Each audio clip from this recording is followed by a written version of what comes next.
ओम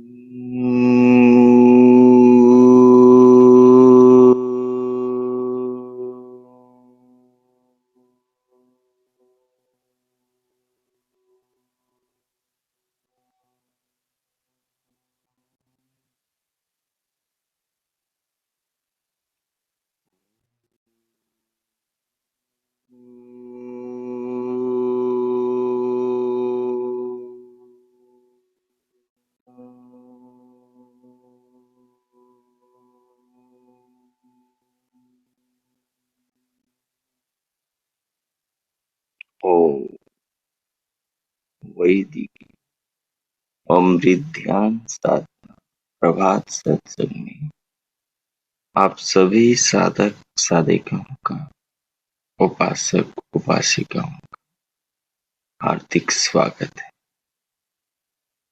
आइए पूर्व की भांति आज के ब्रह्म मुहूर्त ब्रह्म वेला में भी हम उस महान प्रभु पार ब्रह्म परमेश्वर सच्चिदानंद भगवान के अनंत गुणों का जीवन और जगत में, शरीर और संसार में अनुभव करें।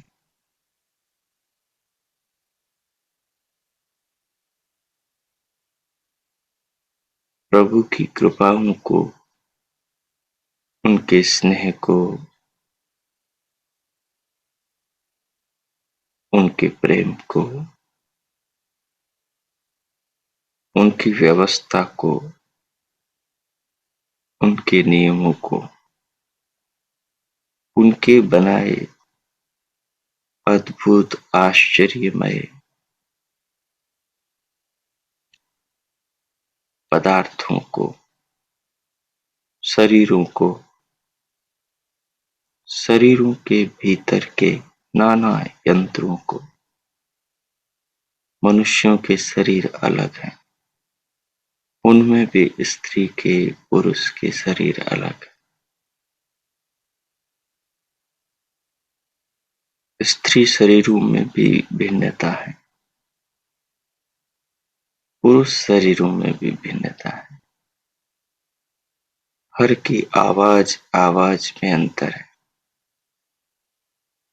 हर के कद काठी में अंतर है, हर के रंग रूप में, बुद्धि विवेक में, सोच समझ में अंतर है।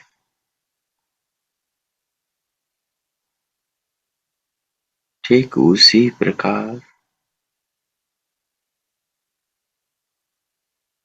पुरुषों में भी है, उसी प्रकार अन्य प्राणियों में भी है।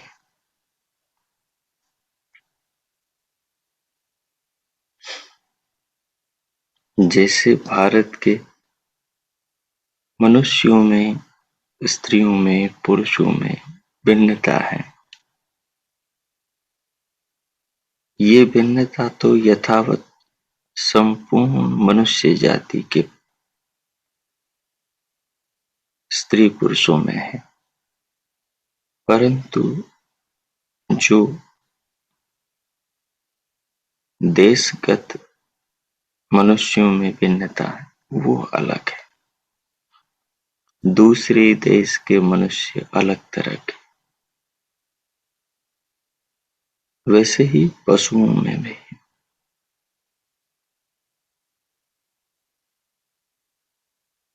एक ही जाति के पशुओं में भी भिन्नता है, और पशु योनि में उत्पन्न हुए समस्त पशुओं में भी भिन्नता है। कृमि कीट पतंगों में, सब में समान, वृक्ष लताओं में, पेड़ पौधों में, सब में समान। इन विविधताओं को उत्पन्न करने वाले भगवान इन विविधताओं को जन्म देने वाले भगवान, इन विविधताओं को धारण करने वाले भगवान,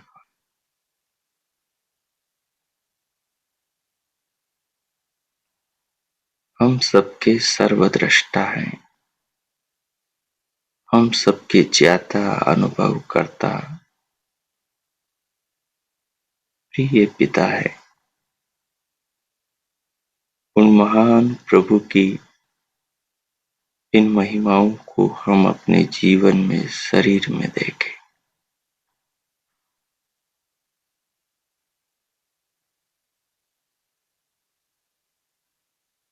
और भगवान के प्रति अपने आप को आस्थावान करें, अपने अंतःकरण को भगवान के स्मरण से पावन करें, अपने चित्त को प्रभु स्मरण से निर्मल करें।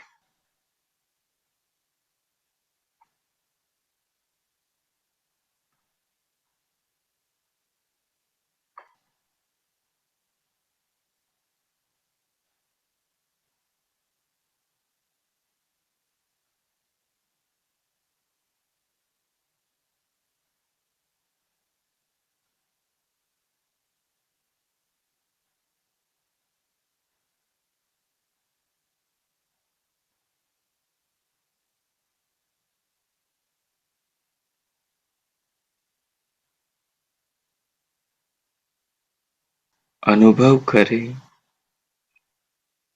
अपने शरीर को, अपने जीवन को, बाहर से भीतर आने वाली श्वास को, प्राणों को धीरे धीरे बाहर से भीतर इन्हें लें। श्वास को लंबा, गहरा, लयबद्ध करें। पतली, मह्यम करें और अनुभव करते हुए धीरे धीरे बाहर से भीतर, नथुनों से फुसफुसों, फेफड़ों की ओर जाती हुई अनुभव करें।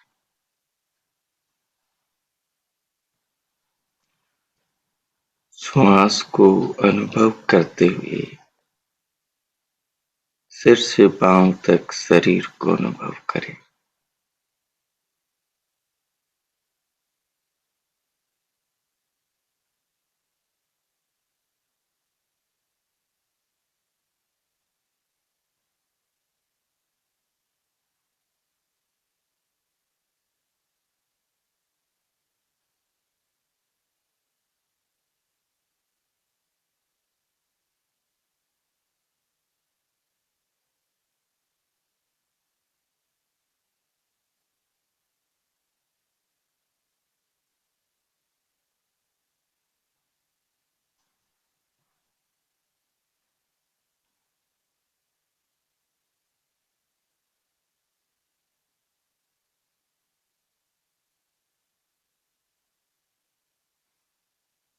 तदुपरांत दोनों कानों में सुनाई दे रही दिव्य नाद को सुने।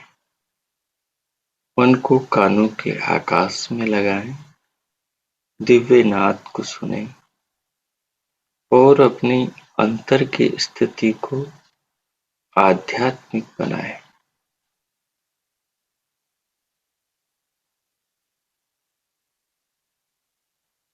दिव्यनाद के साथ साथ दिव्य प्रकाश देखें। भ्रिकुटी में धीरे धीरे श्वास लेते रहें, अनुभव करते रहें, फिर उसको धीरे धीरे भीतर से बाहर भी छोड़ते रहें। इन्हें अनुभव करते हुए स्वयं को अनुभव करें, श्वास को अनुभव करने वाले आत्मा को, शरीर को अनुभव करने वाले आत्मा को, दिव्य नाद को सुनने वाले, जानने वाले आत्मा को, भ्रिकुटी में प्रकाश को देखने वाले आत्मा को अनुभव करें। और इन सबको बनाने वाले परमात्मा की भावना अपने हृदय में बनाएं। फिर उस प्रभु की भावना बनाकर उनके नाम का मानसिक रूप से जप कर, तो शरीर, श्वास, दिव्य नाद, दिव्य प्रकाश की अनुभूति, ये सब विषय हैं और इनका अनुभव करने वाला आत्मा, अनुभविता आत्मा इनसे अलग है। इन समस्त पदार्थों को बनाने वाला परमात्मा इस आत्मा से और इन पदार्थों से अलग है। और जो ये ज्ञान चित्त में हो रहा है इस समय, श्वास की अनुभूति का, उसके आवागमन का, शरीर की अनुभूति का, सिर से पांव तक की देह की अनुभूति का, दिव्य नाद की अनुभूति का और दिव्य प्रकाश की अनुभूति का, ये ज्ञान भी आत्मा से, परमात्मा से और इन पदार्थों से अलग है। श्वास की जो अनुभूति का ज्ञान है वो श्वास से अलग है। शरीर की जो अनुभूति का ज्ञान है वो शरीर से अलग है।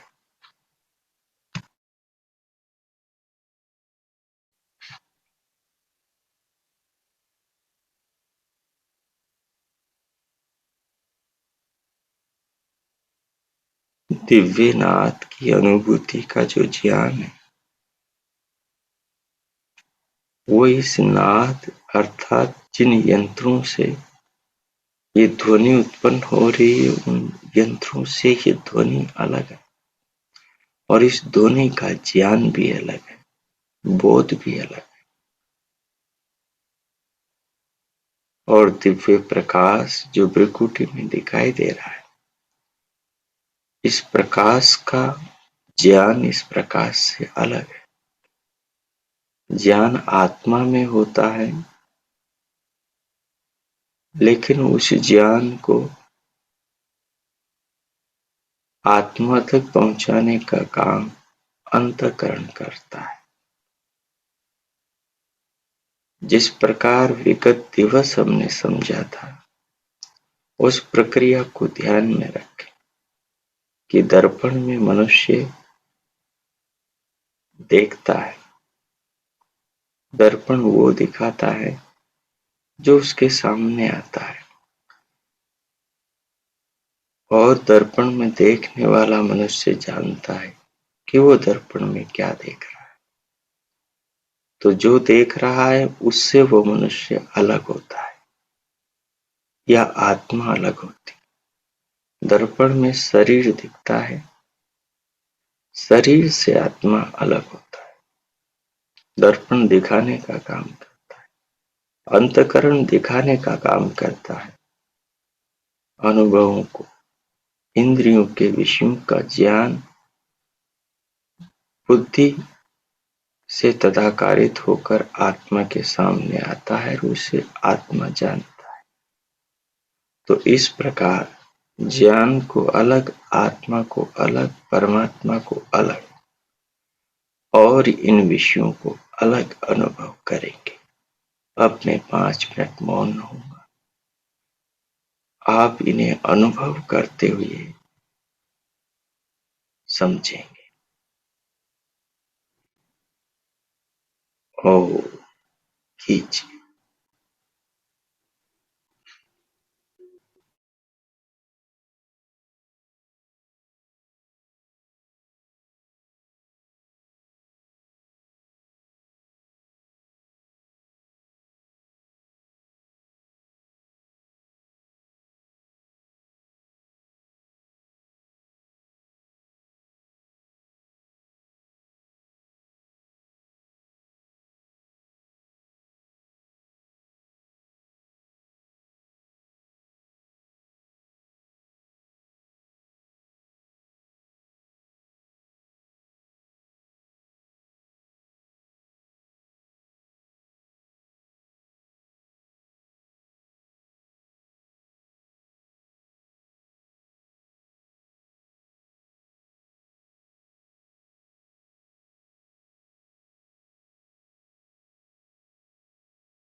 ओ,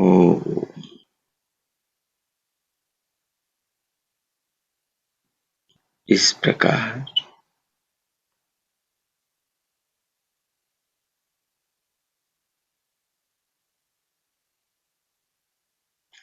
ज्ञान के साधनों को,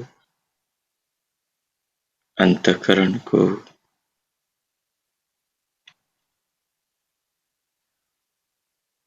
बहिष्करणों को,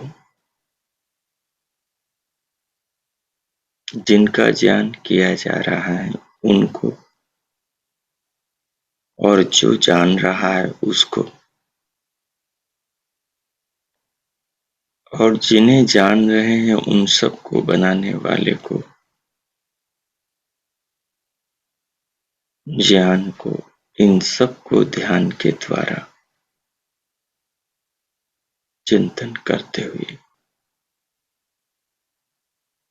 अब इस जीवन और इन सब पदार्थों को बनाने वाले परमात्मा के प्रति अपने हृदय में श्रद्धा आदर लाते हुए, प्रभु का धन्यवाद करते हुए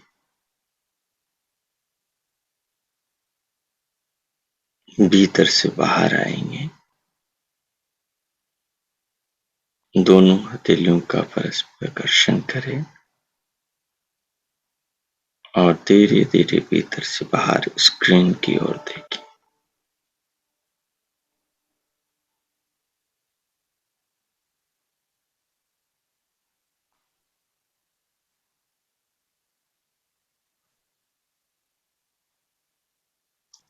हम पीछे ईशोपनिषद में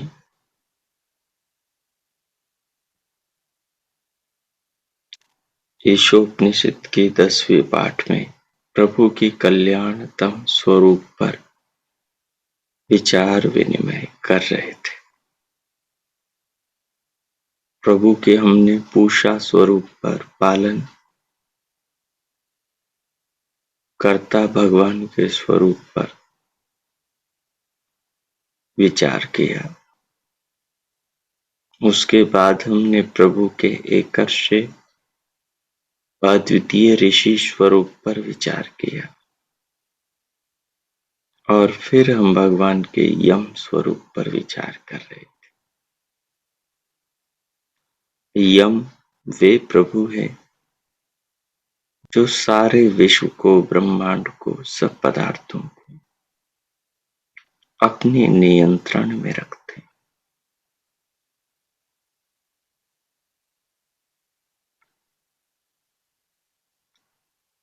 हमारा आत्मा भी यम है।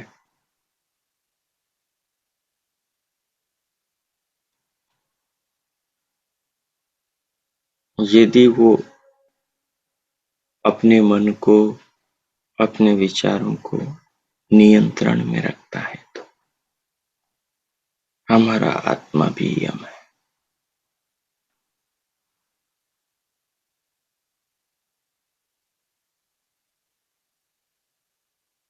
भगवान इसलिए यम है कि ये सारी सृष्टि, सारे पदार्थ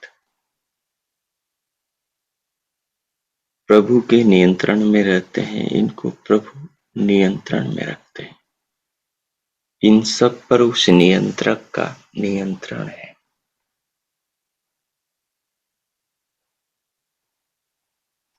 ये सब उसके आदेश के अनुसार चलते हैं। यदि मनुष्य भी अपने मन को, अपनी ज्ञानेंद्रियों को, कर्मेंद्रियों को, अपनी बुद्धि को, अपने विचारों को अपने नियंत्रण में रखें तो ये भी यम हो सकता है।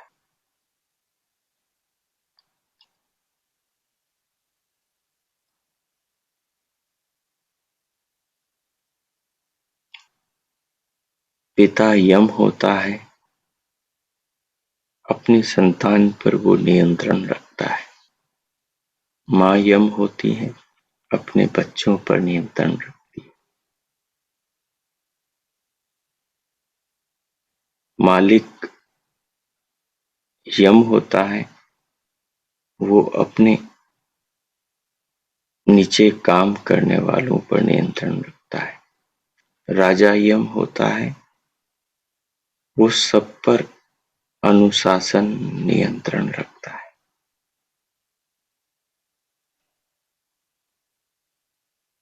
वो व्यक्ति भी यम है जो स्वयं पर नियंत्रण रखता है, स्वयं को अनुशासन में अनुशासित रखता है। जो जितना अनुशासन में नियमों में रहेगा वो उतना ही जीवन में कल्याण के पथ की ओर आगे बढ़ेगा।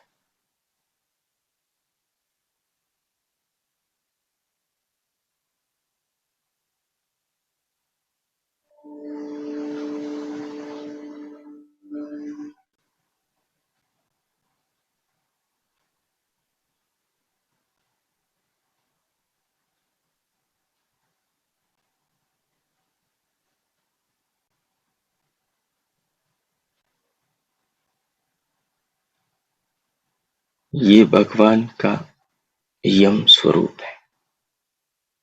भगवान के यम स्वरूप से हम भी यम बनने का प्रयास करें। प्रभु के पूषा स्वरूप से हम भी जीवन में पूषा बनने का प्रयास करें। हम भी उनके पद चिन्हों पर चलने का प्रयास करें। मनुष्य होने के नाते हम जो अन्य प्राणी हैं उनका पालन कर सकते हैं। सबको खिलाकर खाने का भाव अपने भीतर ला सकते हैं। सबको देकर लेने का, सबके सुख में अपना सुख देखने का भाव हम अपने भीतर ला सकते हैं और अपने जीवन को हम वैसा बना सकते हैं।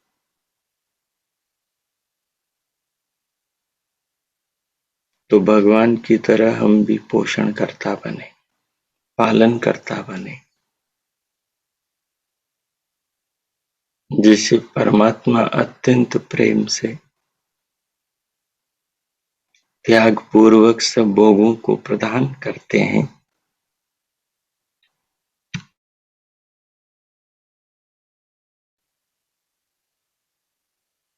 सबके कल्याण के हेतु, वैसे हम भी त्याग भाव से अन्यों के पालन हेतु अपने सामर्थ्य का दान दें। जिस रूप में भी सामर्थ्य हमारे पास में हो, जिससे समाज की पुष्टि, समाज का पोषण, समाज का संवर्धन, समाज की उन्नति होती हो, लोगों का भला होता हो, प्राणियों का कल्याण होता हो, इस प्रकार हम भी प्रभु की तरह जगत पर पूषा बने, परिवार में पूषा बने, मित्रों में, शुभचिंतकों में पूषा बने, सबके हितार्थ सोचिए।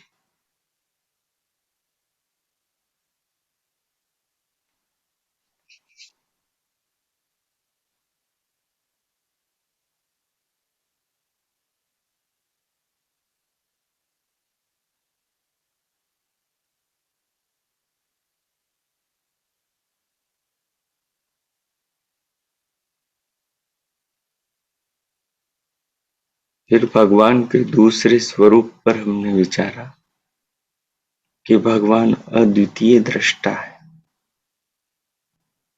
हम उनके समान तो गुणवान नहीं हो सकते, क्योंकि वे तो सर्वज्ञ हैं और हम अल्पज्ञ हैं। लेकिन हम अपने आप को पवित्र कर सकते, हम अपनी ओर से अच्छे हो सकते हैं।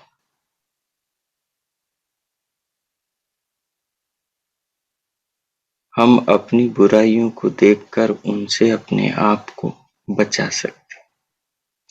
पोषण वो करेगा जो अच्छाइयों को देखेगा, बुराइयों को देखेगा, अच्छाइयों की ओर आगे बढ़ेगा और बुराइयों को रोकेगा। पूछा, प्रभु सबका कल्याण पोषण कर रहे हैं और सबको दुख देने की जो घटनाएं हैं, जो ब्रह्मांड में घट सकती हैं, यदि सावधान, यदि सबको अपने अनुशासन में न रखा जाए तो, लेकिन उनको प्रभु घटने नहीं देते। ये भगवान का यम स्वरूप है और सबके दृष्टा है, हर पल हर क्षण सबके ज्ञाता है। ये प्रभु का ऋषि स्वरूप और सबके पालन पोषण करता है, संपूर्ण जगत के आधार जगदीश्वर है। ये प्रभु का पोषण करता स्वरूप है। तो हम भगवान के इन स्वरूपों से अपने जीवन के निर्माण की भावना अपने भीतर दृढ़ करें। हम यमों का पालन करें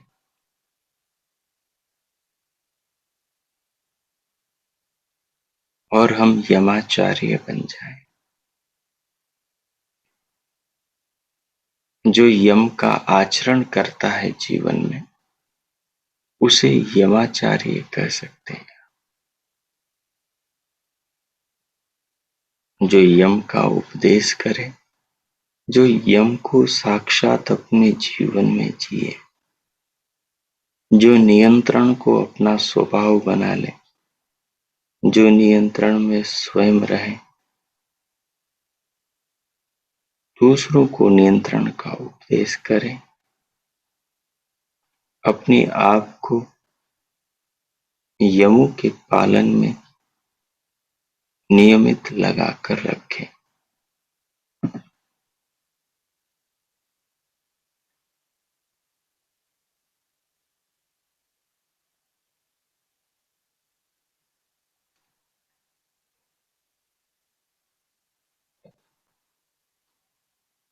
अहिंसा का पालन करके हिंसा से स्वयं के मन को, आत्मा को बचाएं।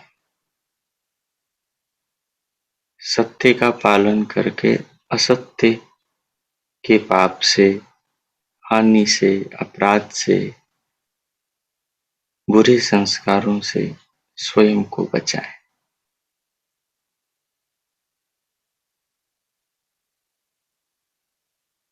बेईमानी के कार्य से,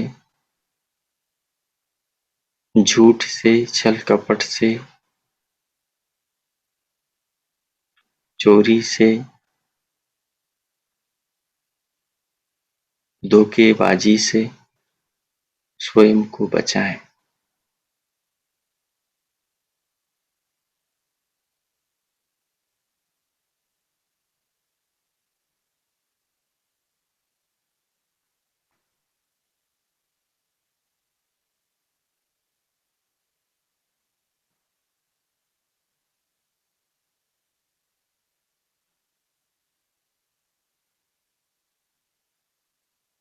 व्यभिचार से,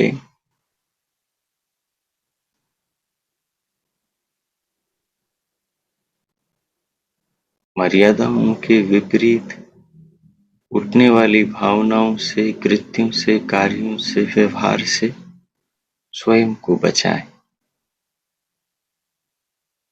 और जो सब कुछ प्रभु का है, उसमें से अपने जीवन के निर्माण के निमित्त जितने की आवश्यकता हो उतना ही एकत्रित करें। शेष समय आत्म कल्याण में लगाएं। इस प्रकार यमों के पालन से, यमों के विरुद्ध आचरणों से जो स्वयं की रक्षा करता है और सबके हितार्थ जीवन का सदुपयोग करता है, इसकी शिक्षा देता है,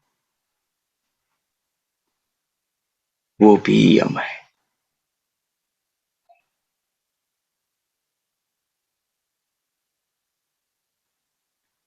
तो हम भी जीवन में यम बनने का प्रयास करें।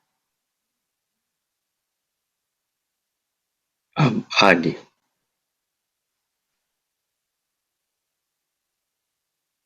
अगला प्रभु का नाम है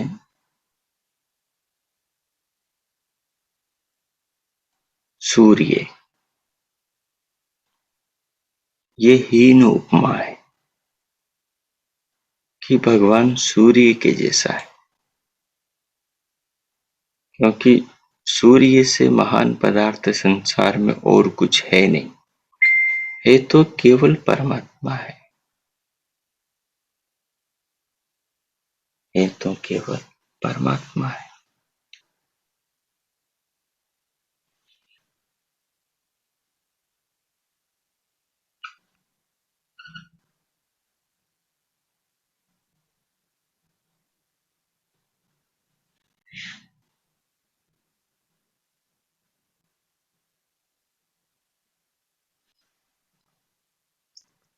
सूर्य के समान प्रकाशमान एवं प्रकाशक होने से सूर्य है परमात्मा। सूर्य के समान प्रकाशमान स्वयं प्रकाशित है, स्वयं ज्ञानी है। वो किसी के ज्ञान से ज्ञानी नहीं बनता, वो किसी के प्रकाश से प्रकाशित नहीं होता। उसने स्वयं प्रकाश करने वाले सूर्य को और ऐसे अनंत अरबों खरबों सूर्यों को बनाया है सौर परिवारों में। तो वो स्वयं सबका प्रकाशक है। उसे पता है कि जो मूल प्रकृति के सत्व रजतम जो अनंत अविभाज्य कण है, परम अणु परमाणु है, उनको किस प्रकार कितनों को कैसे किस किस में मिलाने से सूर्य बनेगा, जिससे प्रकाश उत्पन्न होगा, जिसके प्रकाश से सारा लोक प्रकाशित होगा। ये ज्ञान उस सूर्य को बनाने वाले परम सूर्य परमात्मा में सदा है। तो वो सूर्य को भी बनाने वाले हैं, सूर्य के भी सूर्य हैं। ये जो सूर्य हैं, ये उन्हीं की प्रतिभा है, ये उनके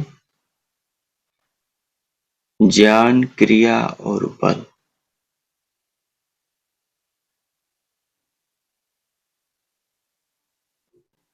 से उत्पन्न हुआ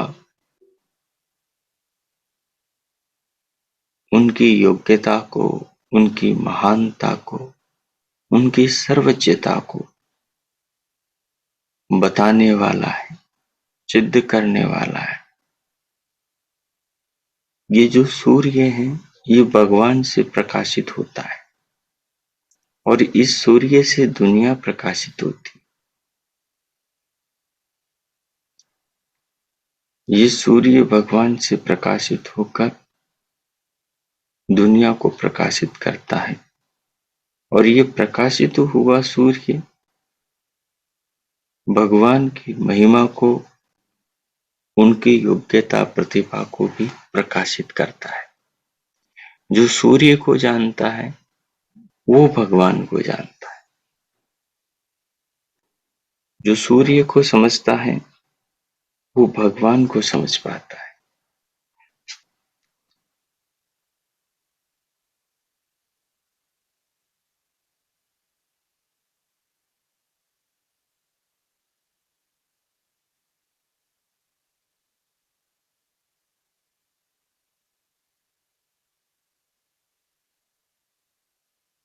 तो सूर्य एक महान प्रभु का प्रतीक है कि प्रभु कैसे हैं।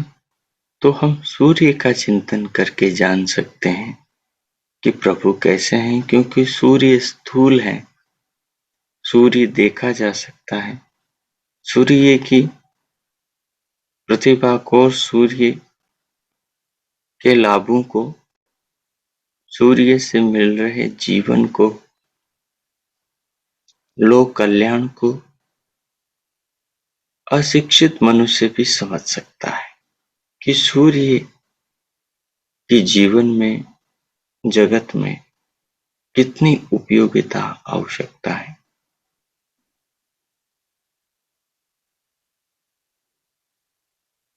तो सूर्य का बनाने वाला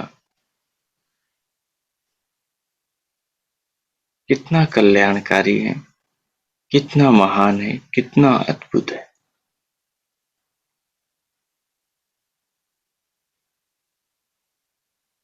यहाँ सूर्य उन समस्त पदार्थों का प्रतीक है जो सूर्य की तरह पूरे जगत पर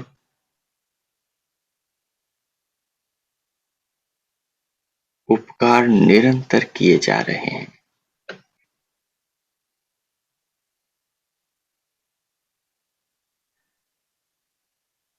हर पल, हर क्षण किए जा रहे हैं।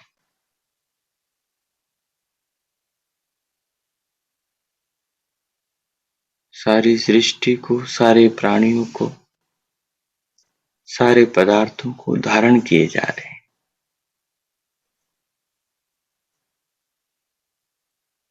लेकिन यहाँ लोक हितकारी, जगत कल्याणकारी पदार्थों में सूर्य को प्रतिनिधि बना दिया गया है कि प्रभु कैसे हैं, सूर्य के जैसे हैं। यद्यपि सूर्य से महान है वे, पर वे सृष्टि पर उपकार कैसे करते हैं, जैसे सूर्य कर रहा है, जैसे चंद्रमा कर रहा है, जैसे जल, अग्नि, वायु, आकाश कर रहे हैं, जैसे सागर, नदियां, पहाड़, पर्वत कर रहे हैं, जैसे वृक्ष, लताएं, औषधियां, वनस्पतियां कर रहे, जैसे माता पिता बच्चों पर कर रहे।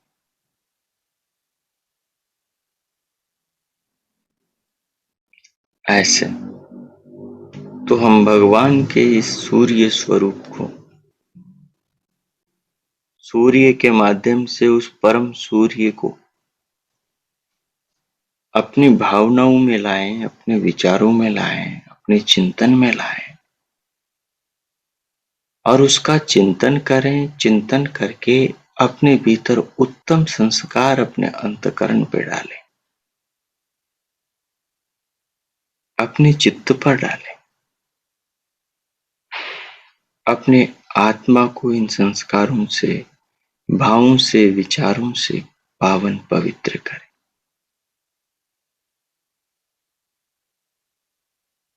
ताकि अच्छे संस्कारों का पलड़ा भारी हो।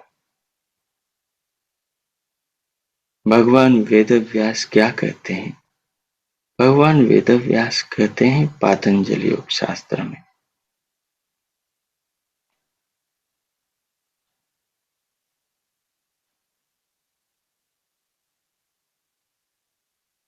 जो मनुष्य का जो उत्तम कर्माशय है, पुण्य कर्माशय है, शुक्ल कर्म जो है, वो स्वाध्याय से और भगवान की भक्ति से बनता है, क्योंकि उसमें वो किसी का नुकसान नहीं कर रहा होता है। वो कर्म किसी का अपकार करके नहीं किया जाता, क्योंकि वो इंद्रियों से नहीं, वो केवल मन से होता है। कर्म इंद्रियों से नहीं होता। भक्ति भगवान की आंतरिक इंद्रिय मन से होती।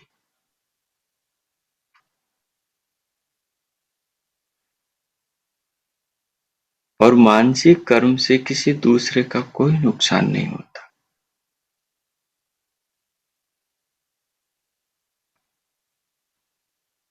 परंतु मानसिक सात्विक कर्म।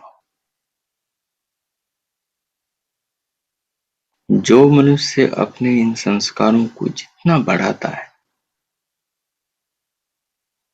उसका अंतःकरण उन्हीं संस्कारों से संस्कारित होता चला जाता है।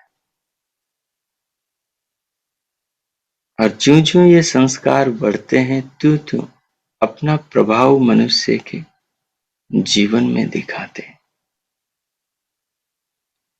उसकी जीवन शैली पर प्रभाव डालते हैं, उसके रहन सहन, खान पीन, बोलने चलने पर प्रभाव डालते हैं।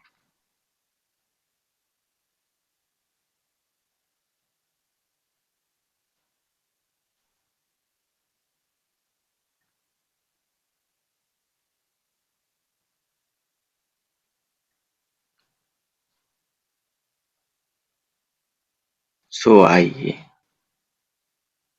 हम अपने अंतःकरण का उत्तम निर्माण करें,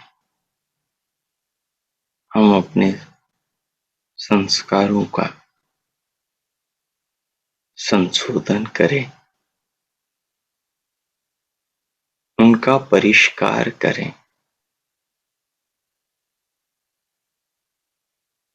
उनमें से बुरे संस्कारों का नाश और अच्छे संस्कारों का संवर्धन करें।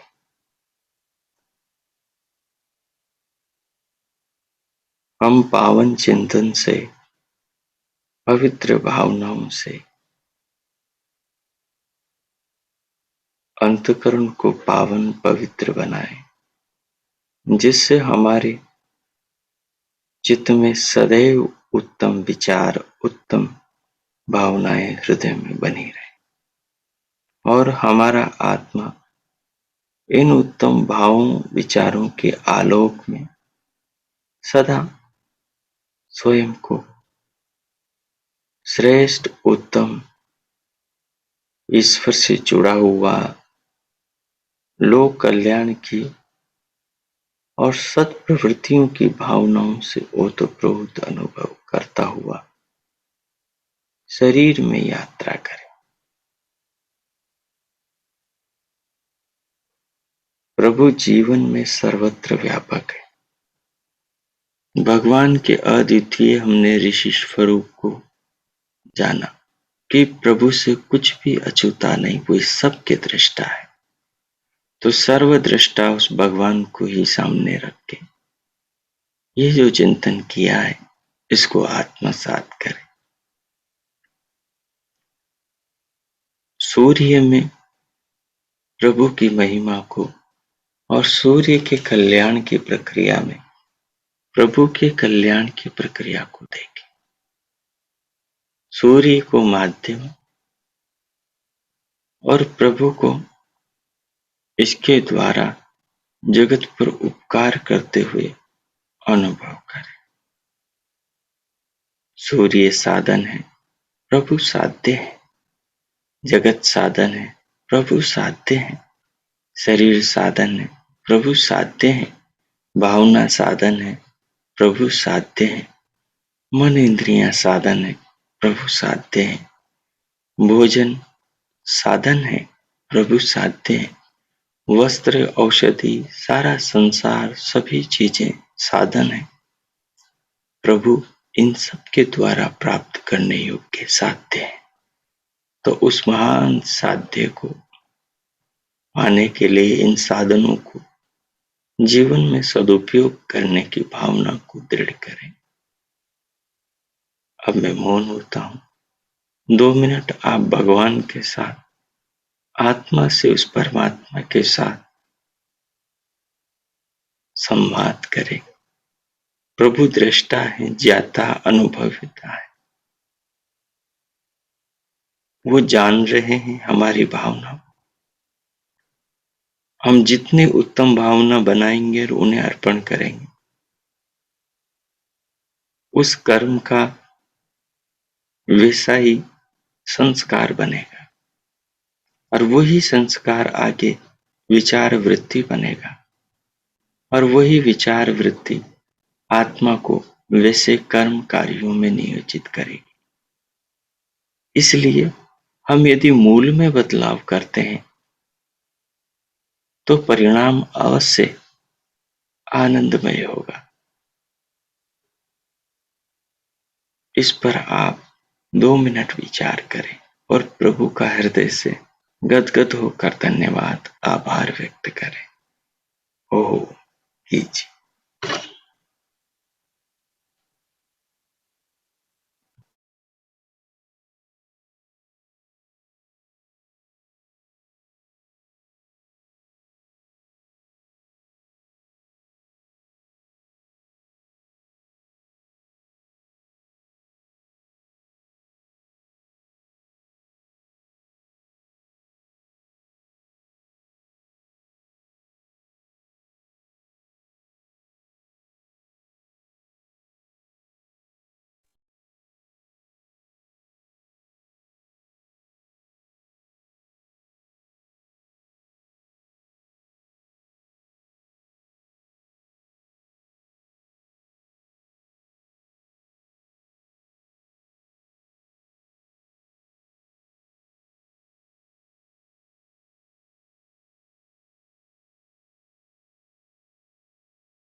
ओह ओह इस प्रकार भगवान का धन्यवाद करते हो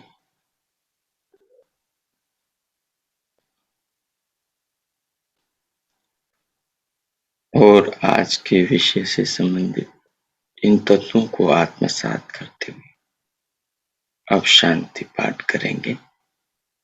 इन भावों को भीतर बनाए रखेंगे। ओम